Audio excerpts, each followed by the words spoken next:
Jung had this idea that you had a potential future self, which would be in potential everything that you could be, and that it manifests itself moment to moment in your present life by making you interested in things. And the things that you're interested in are the things that would guide you along the path that would lead you to maximal development. Now, it sounds like a metaphysical idea or a mystical idea even, but it's not. It's not. It's a really profoundly biological idea. The idea is something like, well, you're set up so that you're automatically interested in those things that would fully expand you as a well-adapted creature. Well, like, there's nothing radical about that idea. What else could possibly be the case? Unless there's something fundamentally flawed about you, that is what the situation would be.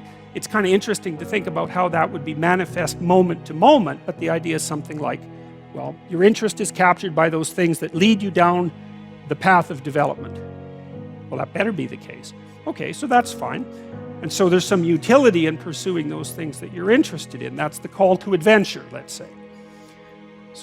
And the call to adventure takes you all sorts of places. Now, the problem with the call to adventure is, like, what the hell do you know? You might be interested in things that are kind of warped and bent. And often it's the case that when new parts of people manifest themselves and grip their interests, say, they do it very badly and shoddily. And so you stumble around like an idiot when you try to do something new. That's why the fool is the precursor to the savior from the symbolic perspectives, because you have to be a fool before you can be a master. And if you're not willing to be a fool, then you can't be a master. So you're gonna, it's an error-ridden process, and that's also laid out in the Old Testament stories, because the first thing that happens to all these patriarchal figures when God kicks them out of their father's house when they're like 84 is that they run into all sorts of trouble, and some of it's social and some of it's natural and some of it's a consequence of their own moral inadequacy. So they're fools.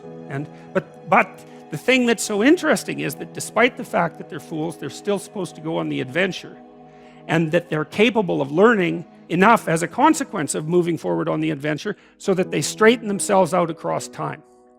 And so it's something like this. So this circumambulation that Jung talked about was this continual, we'll return to this continual circling in some sense of who you could be. You might notice, for example, that there are themes in your life. You know, when you go back across your experiences, you see you kind of have your typical experience that sort of repeats itself.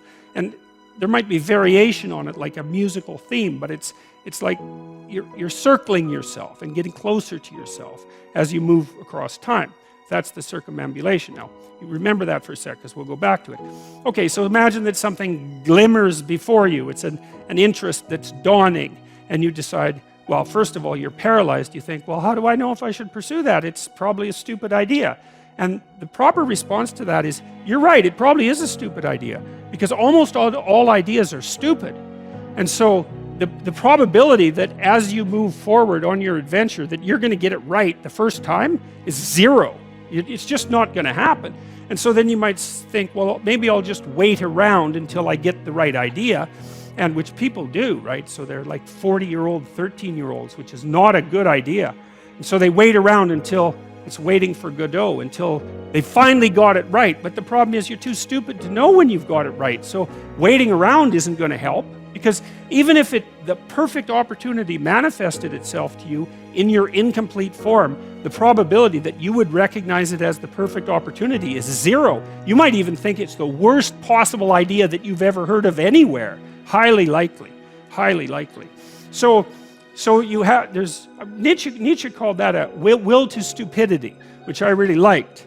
So, because he thought of stupidity as being it, you know, it's you have to take it into account fundamentally and work with it. And so you can take these tentative steps on your pathway to destiny, and you can assume that you're going to do it badly.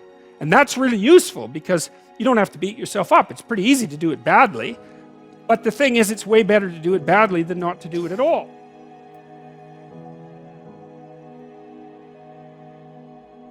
Okay, so you start your path and you think that you're heading, you know, towards your star.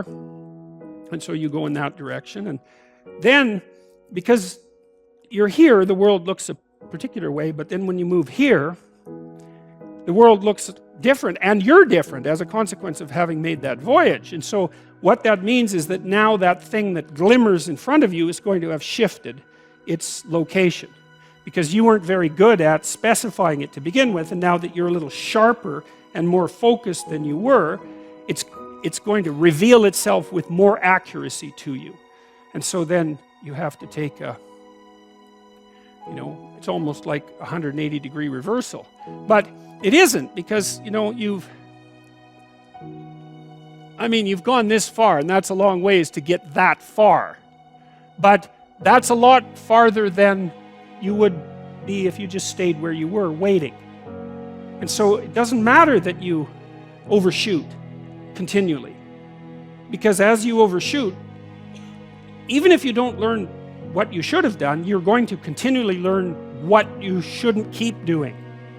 And if you learn enough about what you shouldn't keep doing, then that's tantamount at some point to learning at the same time what you should be doing.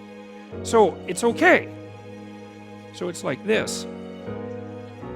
Now, what's cool about it, though, I think, is that as you progress, the degree of overshooting starts to decline, right?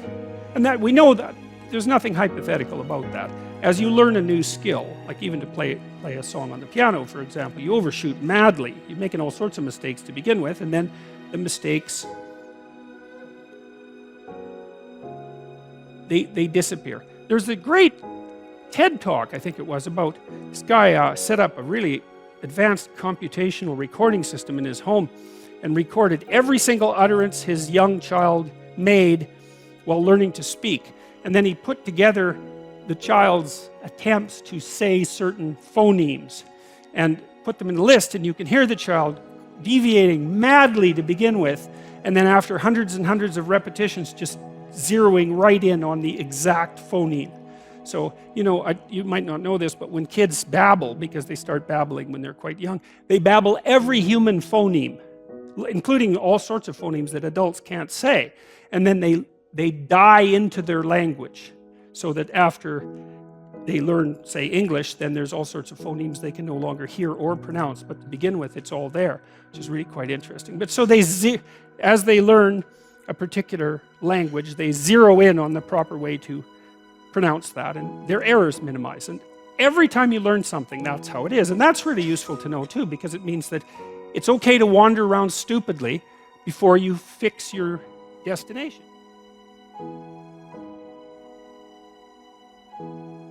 You can also be deluded into the idea that, imagine that you're trying to become enlightened, which might mean to turn all those parts of you on that could be turned on.